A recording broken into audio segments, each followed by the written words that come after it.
There are stories whispered on the wind. They're carried across the high plateaus of Ethiopia.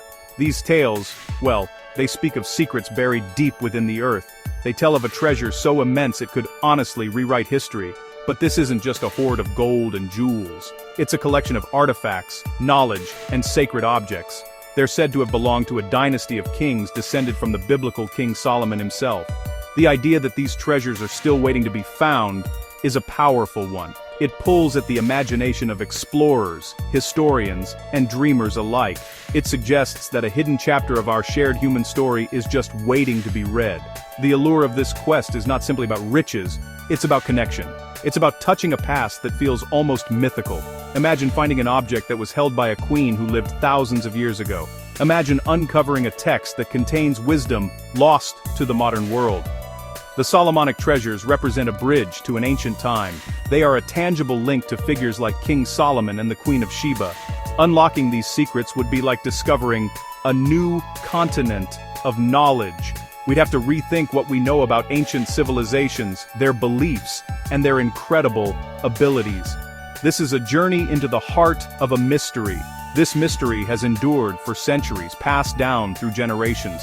It's woven into the very fabric of Ethiopian culture. The stories are not just fairy tales told to children. They're considered historical accounts by many. They're part of a living tradition. The possibility that these treasures are real is taken very seriously. It fuels a sense of national pride and wonder. The search is not just a physical one, it's also a spiritual and intellectual journey.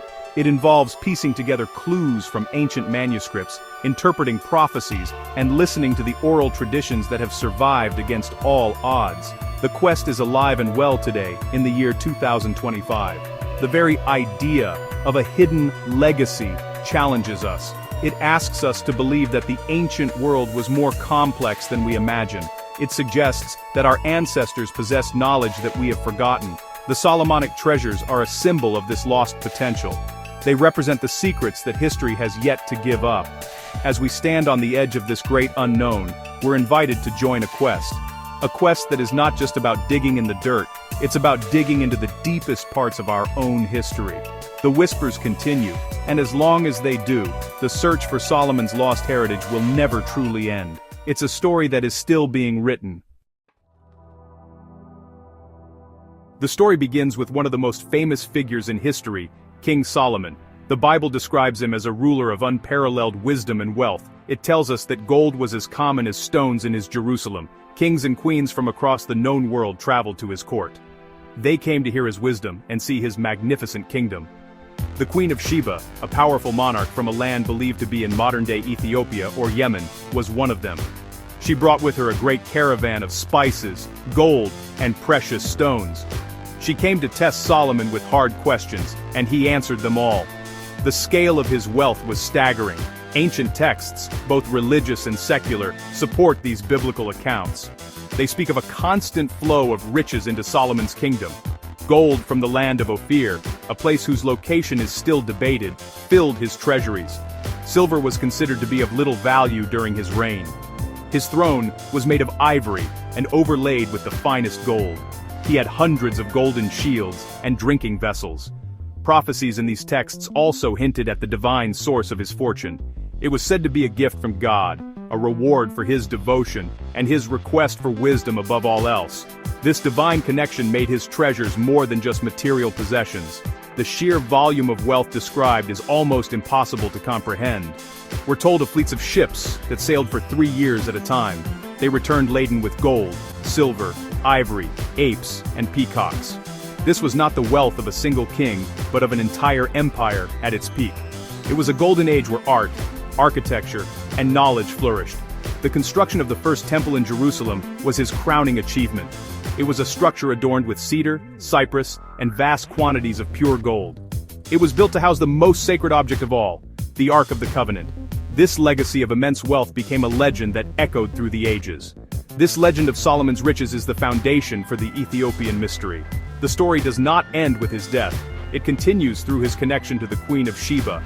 According to Ethiopian tradition, their union produced a son, Menelik I. When Menelik later visited his father in Jerusalem, the story takes a dramatic turn. It's said that he left not just with his father's blessing, but with a portion of this incredible treasure. Or perhaps, he took the greatest treasure of all.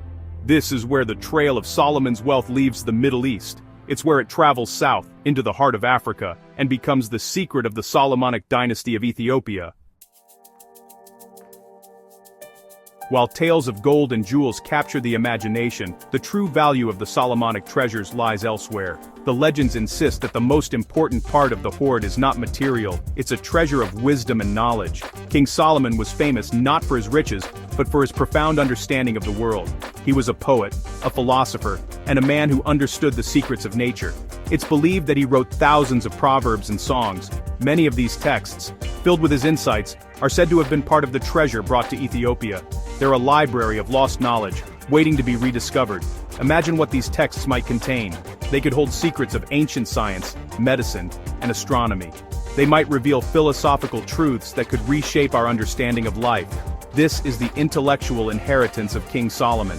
It's a form of wealth that does not tarnish with time. While gold can be spent, and jewels can be sold, wisdom only grows in value. The keepers of the Solomonic tradition in Ethiopia have long maintained that their greatest secrets are found in sacred books and scrolls. These are not just religious texts, they're manuals of forgotten arts, chronicles of lost history, and guides to a deeper spiritual reality. The search for these treasures is therefore a search for enlightenment.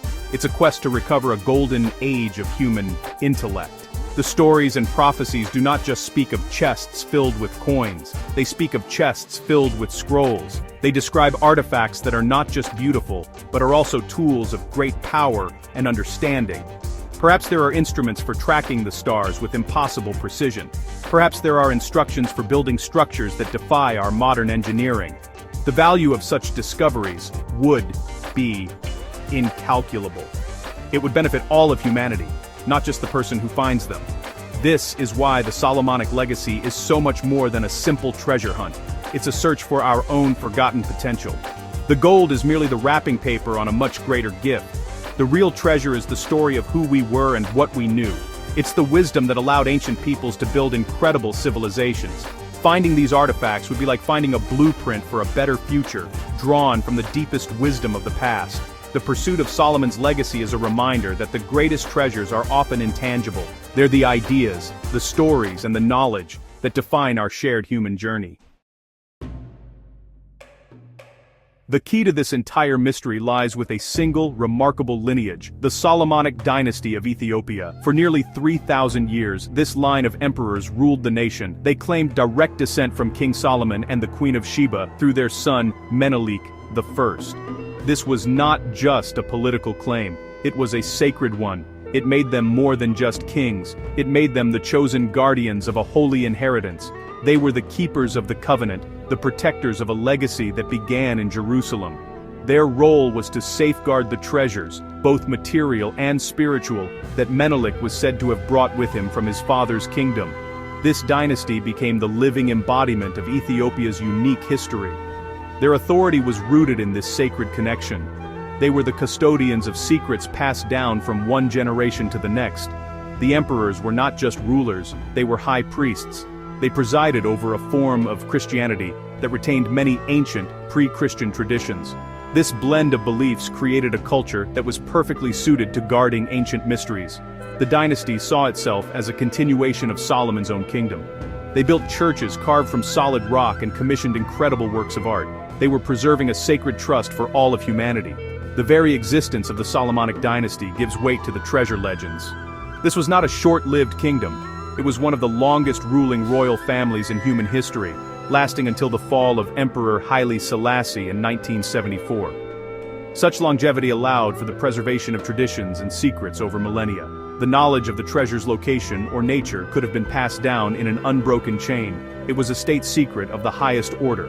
The emperors were the guardians of this knowledge, and it was their duty to ensure that it never fell into the wrong hands. This makes the dynasty the central piece of the puzzle. The deepest secret they guarded, however, was not about gold. It was about the Ark of the Covenant. The Ethiopian Orthodox Tewahedo Church, a faith deeply intertwined with the Solomonic state, makes a breathtaking claim. It claims to be the home of the real Ark of the Covenant. This sacred chest, which held the stone tablets of the Ten Commandments, is said to have been brought to Ethiopia by Menelik I. It's said to rest today in a small guarded chapel in the town of Axum. This claim, if true, means the greatest treasure of all is not lost. It's hidden in plain sight, protected by the descendants of the very dynasty tasked with its care. Alright folks, here we go with section 5. The enigma of the Ark and royal secrets. The mystery of the Solomonic treasures is, well, it's pretty much inseparable from the enigma of the Ark of the Covenant. According to the Kebra Nagast, which is Ethiopia's epic national saga, the Ark wasn't stolen. Nope, it was actually brought from Jerusalem to Ethiopia by divine will. The story goes that the eldest sons of the Israelite elders accompanied Menelik I back to his homeland. They, secretly switched the real Ark with a replica, and the holy object traveled with them to Ethiopia. And King Solomon himself, upon discovering the switch, understood it to be God's plan. The glory of Israel had passed to Ethiopia. This single event, you see, is the cornerstone of the nation's identity and the dynasty's sacred duty. Royal chronicles and secret manuscripts of the Ethiopian court are filled with tantalizing references to this legacy. Now, they're not direct maps to buried treasure. They're more subtle. They're poems, prophecies, and coded accounts. They speak of the wealth of the fathers and the secret of the mountain. These texts were often written in Ge'ez, an ancient liturgical language. Only a select few priests and royal scribes could read and interpret them. This created a powerful layer of secrecy. The knowledge was hidden in plain view, accessible only to those initiated into the deepest traditions of the court and the church. These documents are the primary clues for any modern-day seeker. And, these secret writings hint at more than just the Ark. They suggest that other items from Solomon's temple were also brought to Ethiopia. This could include ritual objects made of pure gold, priestly garments, and perhaps even the Urim and Thummim, mystical objects used for divination. Some traditions speak of a vast hoard of gold and silver that was buried for safekeeping. This was done during times of war or instability. The locations were known only to the emperor and a handful of trusted guardians. The secrets were passed down orally or through coded documents. The purpose was to ensure that if the kingdom fell, its sacred heritage would survive, hidden until a time of peace. The stories passed down through the royal family add another layer to the mystery. These aren't written records, but oral traditions shared within the dynasty. They speak of hidden chambers beneath ancient palaces and monasteries. They tell of secret rituals performed to protect the treasures from being discovered. These tales often blend historical fact with myth, making them difficult to decipher. But they consistently point to the idea that the dynasty knew exactly where these things were. The treasures weren't lost. They were deliberately hidden, and the keys to finding them lie somewhere within the complex web of royal history, sacred texts, and secret traditions that the Solomonic emperors guarded so carefully for so long. So where could these incredible treasures be hidden?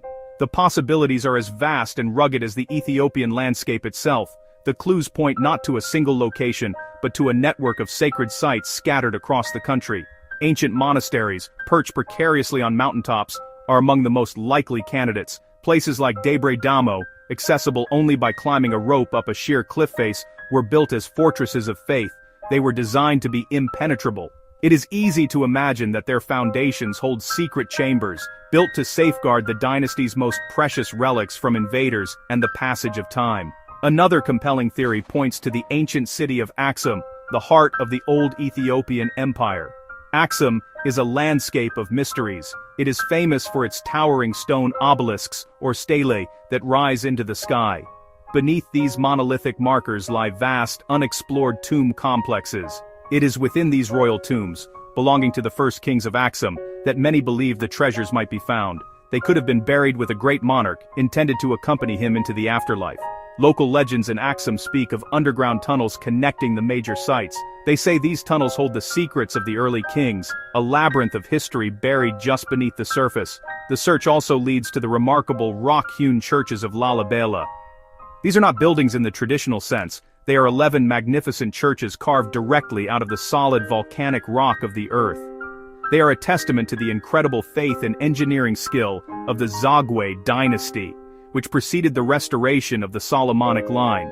Legends say that King Lalibela was commanded by God in a dream to build a new Jerusalem in Ethiopia. Could these churches, with their secret passages and hidden crypts, also serve as a hiding place?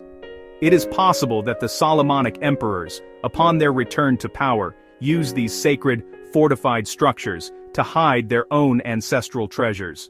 Finally, we must consider the most remote and inaccessible places. The islands of Lake Tana, the source of the Blue Nile, are home to some of Ethiopia's oldest and most isolated monasteries. For centuries, these islands have been sanctuaries for monks and repositories for ancient manuscripts. They are natural fortresses, protected by the waters of the lake. Oral traditions claim that some of the treasures, and even the Ark of the Covenant itself, were hidden on these islands during periods of turmoil. The island of Tana Kirkos, for example, is said to have housed the Ark for 800 years before it was moved to Axum. These islands remain places of deep secrecy and are prime locations in the ongoing search. In the 21st century, the quest for Solomon's lost treasures has entered a new and exciting phase. The search is no longer limited to deciphering ancient texts and listening to local legends. Today, modern technology is being used to peel back the layers of the earth and reveal what lies beneath. Archaeologists and explorers are now armed with powerful tools that the treasure hunters of the past could only dream of. These new methods offer a chance to investigate the legends without disturbing the sacred ground. They allow us to see through stone and soil, turning myth into a testable hypothesis. One of the most promising technologies is ground-penetrating radar. This tool sends radar pulses into the ground and reads the echoes that bounce back. It can create a three-dimensional map of what is hidden underground. Ground-penetrating radar can detect buried walls, hidden chambers, tunnels, and even voids that might represent undiscovered tombs. Researchers can use it to scan the areas around the Axum stele or beneath the floors of ancient monasteries. They can do this without digging a single hole. This technology allows us to test the old stories.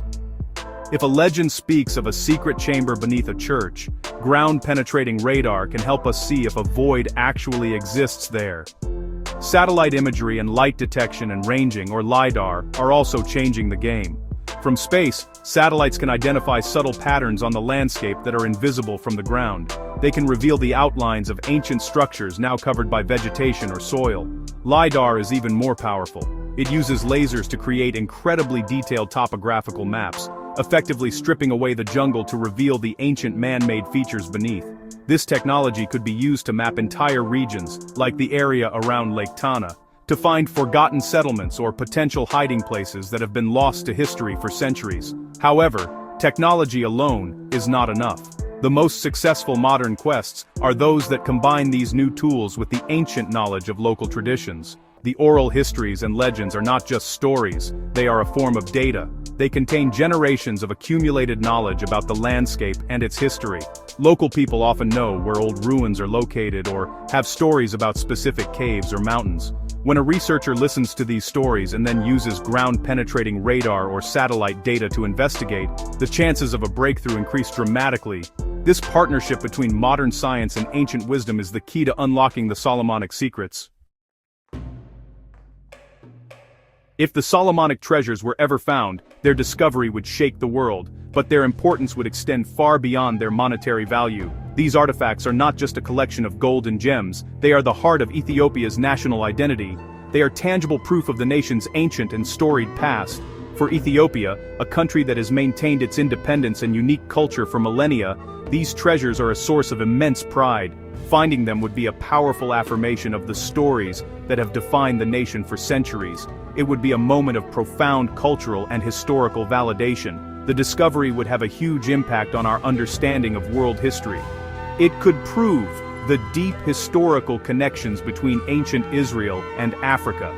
It might reveal the Kebra Nagast to be more than a mythic text, but a genuine historical record. The lost books of wisdom from Solomon could revolutionize our view of the intellectual achievements of the ancient world. Historians would have to rewrite textbooks, museums would have to update their exhibits. The discovery would place Ethiopia at the very center of ancient history, confirming its role as a cradle of civilization and a bridge between continents. It would be a discovery for all of humanity. This raises important and difficult questions. Who would own these treasures if they were found? The debate would be intense. The Ethiopian government would certainly claim them as a national heritage. The Ethiopian Orthodox Tewahedo Church would see them as sacred religious objects belonging to the faith. Descendants of the Solomonic Dynasty might also make a claim. And what if artifacts from Solomon's temple were found? The nation of Israel could argue for their return. These are complex ethical issues about ownership, preservation, and cultural patrimony. The treasures belong to Ethiopia, but they are also part of a shared global heritage. Ultimately, the goal must be preservation and study. These artifacts should not be locked away in a private vault or sold to the highest bidder. They must be protected, researched, and shared with the world. Their value lies in the stories they can tell and the knowledge they can unlock. The best outcome would be for them to be housed in a state-of-the-art museum in Ethiopia. There, they could be cared for by Ethiopian experts and be accessible to both the Ethiopian people and visitors from around the globe. This would ensure that the legacy of Solomon and the great Solomonic dynasty enriches the world for generations to come. The quest for the treasures of the Solomonic dynasty is not over. As of today, in 2025, the mystery remains unsolved. The whispers that have echoed through the Ethiopian highlands for centuries continue to call to us. The search is very much alive, carried on by a new generation of explorers, historians, and believers. They are driven by the same spirit of curiosity and wonder that has fueled this quest from the very beginning. They know that somewhere, hidden beneath the red soil or behind a monastery wall, a profound secret is waiting. Each new discovery, no matter how small, adds another piece to the puzzle and keeps the hope alive. This enduring search invites us all to participate, even if only in spirit. It encourages us to look at the world with a sense of wonder. It asks us to believe that there are still great mysteries left to solve. The story of the Solomonic treasures is a powerful reminder that our history is not a closed book. There are still missing chapters, and we have the power to find them. By caring about this quest, we honor the incredible legacy of the Ethiopian people. We acknowledge the importance of preserving ancient cultures and listening to the stories they have to tell. It is a journey that connects us to our shared human past. The legacy of King Solomon is more relevant today than ever. In a world that often focuses on material wealth, his story reminds us that true treasure is wisdom, knowledge, and faith. The Solomonic Dynasty of Ethiopia acted as the guardians of this principle for 3,000 years. Their story is one of endurance, faith, and the protection of a sacred trust. The search for their lost treasures is, in a way, a search for these deeper values in our own lives. It is a quest for meaning that transcends gold and jewels. It is about understanding where we come from, and the incredible potential that lies hidden within our own history. And so, the journey continues. It is a path that winds through ancient texts, across rugged landscapes, and into the heart of a living faith. Whether the treasures are ever found is in some ways less important than the search itself. The quest keeps the memory of this great dynasty alive. It keeps the stories burning bright. It ensures that the legacy of Solomon and his descendants in Ethiopia will never be forgotten. As long as there are people who dare to dream and to seek, the hunt will go on. The final chapter of this incredible story has yet to be written, and we are all invited to watch as it unfolds. If you enjoyed this journey through the mysteries of the Solomonic treasures, please like this video, subscribe for more fascinating explorations, and share it with fellow seekers of history and wonder. Your support helps keep these stories alive and inspires new adventures.